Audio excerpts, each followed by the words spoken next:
Good morning, crazy morning. It's Monday, December 9th. The multi-front war in the Middle East is now 430 days old. I'm your host, Jonathan Schanzer. Welcome back to a special edition of the FDD Morning Brief. Some unbelievable headlines out of Syria over the weekend. The Bashar al-Assad regime in Syria is out. What comes next is yet to be seen. We're going to talk to a real Syria expert, Andrew Tabler from the Washington Institute, about that in just a few minutes. Stay tuned for the conversation right here on the FDD Morning Brief. This weekend, we witnessed history. The Bashar al-Assad regime fell in spectacular fashion. Sunni rebels overran the country in a matter of days. Just like that, one of the worst human rights violating dictatorships in the Middle East is gone. Full disclosure, I don't love the prospect of Hayat Tahrir al-Sham ruling Syria. It's a Sunni jihadi group backed by Islamist thugs in Turkey and Qatar. It could all go sideways very quickly. But Assad's ouster could mean better days for millions of Syrians. It could also mean a more peaceful Middle East now that Iran and Russia, Assad's protectors, have been jettisoned from the country too. We got the removal of 3 bad actors for the price of 1. But here's something else to consider. If the Assad regime was so brittle, why did America not initiate this on its own? We've long viewed Assad as a threat to the region. For the love of hummus, the man used chemical weapons on his own people. Here's why. Ever since we tried and failed to build democracies after toppling Saddam Hussein's Iraq and Taliban-controlled Afghanistan, our leaders have been afraid of regime change. That's a mistake. I think we have overlearned our lessons. Depending on how things go in Syria, perhaps we can reconsider, because I can think of a few other regimes in the region that should probably be added to the dustbin of history. The one at the top of my list starts with an I and ends with Ran. Now for your headlines. Headline 1, Iranian Foreign Minister Abbas Araghchi met with Hamas leaders over the weekend. Mohammad Darwish led the Hamas delegation. He's the chair of Hamas's Shura Council and sits on the 5-person leadership committee that's been running the terrorist group since Yahya Sinwar was killed in October. Keep an eye on this guy, folks. A Hamas readout from the meeting referred to Darwish as the head of the leadership committee. He may be Sinwar's successor. Araghchi, Darwish, and the Hamas delegation actually met in Qatar. Apparently, Trump's transition team asked the Qataris to recall Hamas leaders back to Doha with an eye towards reviving hostage talks. And you know where I stand on this. I don't trust the Qataris as far as I can throw them. Headline 2, Hamas released a video of 25-year-old hostage Matan Zalgakar. The video is 3 minutes long. It's undated, but Zalgakar says that he's been held hostage for over 420 days. He refers to Prime Minister Benjamin Netanyahu's plan to offer $5 million in safe passage out of Gaza for Palestinians who return hostages. Netanyahu made that offer at the end of November, indicating that this video is recent. On Sunday, several Palestinian groups revealed that Hamas directed them to gather information on their hostages, including whether their captives are alive or dead, in preparation for a potential hostage deal. That could be a good sign. Only time will tell. And headline 3, Israeli authorities arrested a father and son from northern Druze village for spying on behalf of Iran. The two were apprehended last month, but the story broke just before the weekend after a gag order was lifted and the son was indicted. Iranian agents recruited these guys to conduct espionage on behalf of the IRGC Quds Force. The pair spied on the IDF. According to the Shin Bet, the son, a 21-year-old software engineering student, passed information on about IDF activity in the Golan Heights to a journalist working undercover for the Palestine division of the IRGC Quds Force, which helps Palestinian terrorist groups carry out attacks. Makes you wonder how much more of this is happening. I know the Israelis are working hard to find out. Okay, it's now time to bring on Andrew Tabler to the program. He's a senior fellow at the Washington Institute for Near East Policy. He spent years working inside Syria. He's worked for the White House, and I caught up with him over the weekend for a somewhat longer interview than we usually do, but it was worth it. Really good stuff. So let's watch it right here, right now on the FDD Morning Brief. Welcome to the FDD Morning Brief, Andrew Tabler. Great to be with you. All right, Andrew, just so everybody gets a sense of who you are and where you came from, just maybe start by telling us a little bit about your personal experience living under the Assad regime in Syria. Sure. Well, in a younger day, between 2001 and 2008, I lived in Syria and Lebanon. I traveled the Damascus Road every week. I knew the Assads, worked for a charity which was sort of under the patronage of Asma al-Assad that dealt with women's issues and rural poverty. And I helped start the country's first English language magazine called Syria Today, now defunct. And was there on the ground for during the Bush administration and watched America's pressure war with the Assad regime, and then was finally kicked out of Syria for writing on the opposition in 2008. And I've been in Washington and in government service on and off ever since. And we thank you for that service. All right. So, Andrew, what the hell just happened? Yeah, so it's a great question. As best I can tell, it's that the Assad regime, which was extremely brittle, just finally gave way. It gave way for three reasons. One, Bashar al-Assad never made any concessions throughout the war with his own people. Instead, he went up the escalatory ladder using chemical weapons and other strategic weapons on civilians and other groups in the country. And so, therefore, he never was able to change the way he governed, which caused him to lose control of the country in the first place in 2011 following the Syrian uprising. But there were two other major changes. They were in terms of the groups and the countries that were supporting him in this effort. One was Iran and Hezbollah. Iran and Hezbollah came to Assad's aid in 2012. They helped prop up the regime and keep it from collapsing. And the other one is Russia, which came into Syria in 2015 in support of the Assad regime and Iranian and Hezbollah forces. During the last week, with the onslaught or the offensive of HTS from Northwest Syria, an opposition group, an FTO, foreign terrorist organization, the Assad regime lines broke. And so that's not exactly unusual in the Syria context. What was unusual was that Iran, Hezbollah, and Russia did not come to Assad's assistance. Therefore, led to a catastrophic collapse of the regime's lines in the north, and then finally down the spine of the country to Damascus, and dramatically last night with Assad's departure by plane to the United Arab Emirates. Yeah, remarkable. And of course, the Russians couldn't come to Assad's aid because, well, they're dealing with a war in Ukraine that they've been bogged down in. The Iranians also have their hands full and actually took some pretty serious blows from the Israelis back in October. And then, of course, Hezbollah has just been knocked around by the Israelis as well. So it's regional wars actually initiated by all those actors that ultimately prevented them from coming to the assistance of the Assad regime, which, of course, itself has been part of the war effort, at least for supplying aid and weapons to Hezbollah. But I do want to ask you about HTS, Hayat Tahrir al-Sham, formerly known as the Nusra Front, which is identified as an al-Qaeda affiliate group based in Syria. There are those who are saying right now that this is a moderate group, or it's pragmatic, or it's less of a threat. What's your assessment of this group, and where is it getting the weapons, the funding, and the training needed to rout the entire country of Syria in about a week? Sure. Yeah, no, it's a great question. So HTS, which was, originally came out of Jabhat al-Nusra, as you mentioned, an al-Qaeda affiliate, but it renounced al-Qaeda years ago. And during that period of time, and after renouncing al-Qaeda, its leader, Mohammed Julani, he decided to go off in a different direction, right? He decided to go off in a more moderate direction, one that was like more pragmatic. And he began a campaign to moderate his narrative, so to speak.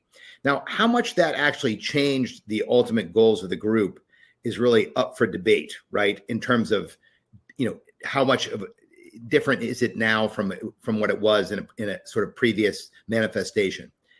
There's another assessment, though, that's important as well, and that is to what degree are they pointed at the United States in terms of their overall operations, right? And that's these things get into two different judgments, and these are judgments that I can't make because I'm not in government currently. One is a legal justification, right? Like, how does this group or whatever becomes next when it changes its name, how do we regard it? And then two, I think it's a political decision. Do we decide that HTS has changed its stripes enough, or its way of operating and its posture vis-a-vis the United States to recognize it as a part of the solution in Syria, if not the ultimate outcome or the ruler in Damascus? It's pretty early days to determine that, but I think that's kind of where the debate's been going. Yeah, and so okay, now let's just back up for a minute, talking about where this group has got its cash, where it's got its weapons, its training. We're hearing that it's not hard to see that they started up north in the country, which borders with or is near the border with Turkey. So that appears to be the supply lines. I think we can say with some certainty that this is a Turkish initiative of sorts, so a war by proxy through HTS, but backed by the Turks. But then we're also, at least this is the scuttlebutt in the region, that it's Qatari money that's backing this. What are you hearing about how this group has got its resources in order to pull off the astounding feat that it has just accomplished? Yeah, so I think you're right about the proximity to Turkey. HTS is supplied via Turkey. The areas, it's adjacent to Hatay. So its operations, I think, are pretty well known, by Turkey. Now, the degree to which, so during the first Trump administration, whenever we did not deal directly with HTS because it was an FTO, we mostly just reached out to the Turks to help sort of urge them to deal with HTS and to sort of try and moderate their behavior or at least communicate with them. So I think the Turkish involvement is pretty clear. As for the funding, it becomes, I think, much more hazy. Of course, Qatar and Turkey both fund groups that are in the north. There are two primary groups. One is HTS, which you just talked about. The other one is the Syrian National Army. And the Syrian National Army is the one that is running alongside of HTS. And they are very much under the rubric of what we would call in government Turkish-supported opposition directly, and that they involve Turkish forces, which are nearby. And the combination of these two groups has been extremely effective on the battlefield, right? So while it's very difficult to determine where the actual funding is going, the funding from the north, it's very clear that Turkey's involved. It's very clear that they see both HTS and the SNA as effective forces, right? And that they've bet on them as horses in the overall Syria race. And that's pretty much undeniable. However, I will say this. The problem that we have now and then going forward is that we're going back in time to an earlier part in the Syrian uprising when a whole host of money and influence flowed into Syria to support various groups and factions inside of the country. And that led to a sort of free-for-all and also a growth of jihadist groups in there. The United States, as you know, John, decided not to arm and organize the Syrian opposition in the summer of 2012. That was Barack Obama's decision. Instead, we allowed our allies to do so instead. So we should anticipate a back to the future kind of scenario, I think, in that different regional countries are going to probably be betting on different factions, whether it's HTS or the SNA or other factions which are in the South and throughout the country. So, all right, before I move on from this, I do want to just maybe pull on one thread. When we look back at the funding of the Nusra Front and some of these other groups, when President Obama declined to back them, one of those countries to emerge as a key backer of all of this, and of course, this is a decade ago, but it was the Qataris. And we also know that the renaming of the Nusra Front to HTS was also a Qatari initiative. They did the same thing, by the way, with Hamas. They were trying to kind of rebrand the group and make it appear a bit more moderate amidst the tumult of the Arab Spring. So are you saying right now we just don't have any indications of it, but of course we know what the past is? There's nothing right now that can show us at least a sense of what the money trails look like? It's very difficult for me to say. And I'm saying that honestly because I think there are two reasons. One is I'm not in government service, so it's kind of hard for me to determine. The second one is, to your point, I think a lot of times groups do a very good job of covering their tracks of who supports them. So while I think that Turkey and Qatar are very heavily coming in the north and among the groups in the north, as you mentioned, it's very hard for me to follow the exact money trail. You'd have to go to the experts for that, which would be organizations like FDD or elsewhere. There are people that track these things, really in a detailed way for a living. I unfortunately have been tasked with the overall Syria file for the better part of my career, and certainly for the last few days. So I'm waiting to hear from the experts and people that have drilled down on this to understand not just where we came from in the past, but where we might be going in the future with whoever ends up ruling Damascus. Yeah, absolutely. A couple other questions I want to ask you before we let you go, and I'm going to try to squeeze all of this in as much as possible. We're going to go a little longer here, folks, than I think we normally do, because this is just fascinating stuff. So I guess next question that I have for you is, what happens to those Shia militias, right? We know there were a bunch of them that were based there, the PMUs as they were known, the Popular Mobilization Units, or Hashd Shabi as they're called. Where have they just melted away into Iraq? Are they melted away into the countryside? What do we think has happened to these Iran-backed fighters? Well, there are Iran-backed fighters and have been throughout the course of the war in what were formerly regime-held areas in the western part of the country. But not only, there's a huge garrison of them to the west of the Euphrates River between Deir ez-Zor and Abu Kamal. It's a huge cluster of these forces. And they have been, for the better part of the last year, while the Hamas-Israel war has been raging and so on, they've been busy attacking U.S. forces. Those, at the same time that was going on for the last year, Israeli airstrikes inside of Syria, particularly inside of regime-held areas of Syria, or formerly regime-held areas of Syria now, they increased by fourfold. And then the last 2 months, they then quadrupled again. These strikes were designed and targeted at two major centers. One were sort of heavy weapons and more sophisticated weapons systems. That's one. And two were against the Shia militia fighters themselves. So over the course of the last few months in particular, but over the course of the last year, the capabilities of these fighters have decreased, and their ability to come to the Assad regime's assistance has also decreased. And so while they're still around,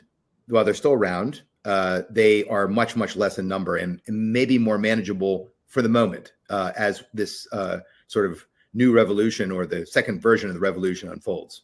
Right. And also, I think the same can be said for what's going on with Hezbollah. They've lost a lot in Lebanon, and those that were the Hezbollah fighters that were in Syria appear to have, I guess, crossed back over the border. They appear to be nowhere in sight, which I think also contributed to the downfall of the regime. Let me ask you about Israel. I think we're hearing a lot of questions about what might happen next. The Israelis have amassed forces along the Golan Heights. They've actually taken over the buffer zone in the Golan area that had been sort of previously a no man's land between the Syrian regime and the Israeli government. What do you expect from this new Sunni, whatever we're calling this? It's not quite a regime yet, but those in power right now in Syria, do you expect them to turn their sights on Israel? Do you expect there to be a skirmish or something worse than that on that border? For the moment, probably not. They're much obsessed, I think, and inwardly focused. And so probably not. There's also the fact that the Golan and sort of where Israeli forces are makes them sort of, there's a very advantageous vantage point from there to deal with such, cross-border activities. Israel has had to do that throughout the Hamas-Israel war, but there have been very few attacks. Now, I think going forward, though, the way that governments in Damascus often legitimate themselves, especially when they are unable to deliver for their people, is they do so through the resistance narrative and through attacking Israel. The question is whether these groups, the new sort of, like whether it's HTS or other Sunni-backed groups, will they resort to this old playbook to get legitimacy and to somehow capitalize on sort of this war with Israel? It's a really good question. I think it would be easier to return to that playbook had the last, 13 years, odd years or so of the Syrian civil war not happened when Hezbollah and Iranian militia came in and supported the Assad regime. Sunnis were getting slaughtered wholesale by Shia militia from Lebanon, from throughout the region. And I don't think they're going to forget that. So they might regard those forces as the biggest threat and not Israel. And perhaps that will be what, holds the day for now. But we just simply don't know what's coming out of Damascus, and we need to watch very closely. I'm sure the Israelis are too. They're very shrewd sort of players in the Syria sphere, but it's a major change in the chessboard, one we haven't seen for 54 odd years. And I'm sure that Syria is going to be the center of a lot of attention in the coming 4 years under the Trump administration. Oh, yeah. I don't think there's any doubt about that. I will say, of course, we know that the Israelis have, or at least reportedly, struck chemical weapons production sites, other Iranian missile production facilities, as well as weapons caches, which is, I guess it's all to be expected. I don't know whether the new rulers of Damascus, if we can call them that, if they saw that as a hostile act or a preventive one. We do know, of course, that they have sent messages to the Israelis saying, we're not out for you, we're only out for the Assad regime. So that may keep the fighting down to a low simmer if there's any at all. But of course, we just don't know. But last question for you here, Andrew, before I let you go. Just if you're to try to look into a crystal ball here, now, I know it's not easy to say what comes next out of this, but there are those right now who are saying that the Sunni jihadi factions that have taken over Damascus and taken over the vast majority of Syria, they're consolidating control, and we're going to see sort of a Syria that is under one roof, so to speak. There are others that are saying that there's only one way forward, and that's to create various cantons, sectarian cantons, Alawite, Sunni, Kurd, etc. That's another way of looking at the future of this country that is certainly not homogenous in any way, right? The other one is that you could see the balkanization of this country, having it break down into small fiefdoms controlled by clan, family, tribe, sectarian leaders, etc. If you could guess, where do you think this goes? For the time being, it's going to be a divided country as it's been for the better part of the last decade or so. I don't think that's going to change. And I think there's just going to be a sphere of influence model. Whether it's a balkanization permanently, I don't know.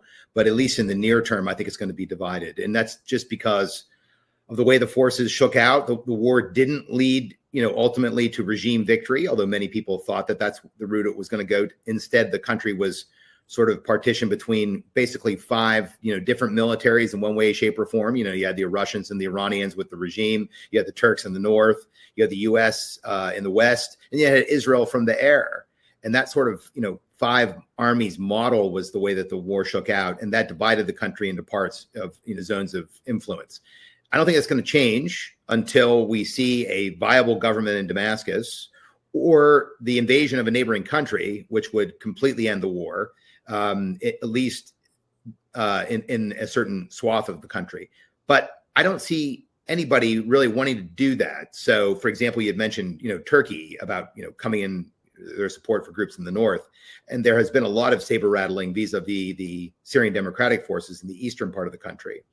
So while Turkey could very much move into northeast Syria, which are areas that are adjacent to where the U.S. operates, I've never met a Turkish official who wanted to go the whole way down river and take over all the areas that the SDF administers, between Deir ez-Zor and Abu Kamal. That's where ISIS, has sort of its base historically and could regenerate. And instead, I think its interests are further north. So I anticipate a divided Syria for the near to medium term, with a possibility of balkanization into the long term. All right. Well, I think we're going to leave it there. I think we can probably safely say that the big losers were Iran and Russia, primarily, maybe Hezbollah, the broader Iranian axis, but unclear who the winners are yet, and certainly unclear what happens after this. Andrew Tabler, thank you very much for joining us today on the FDD Morning Brief. My pleasure.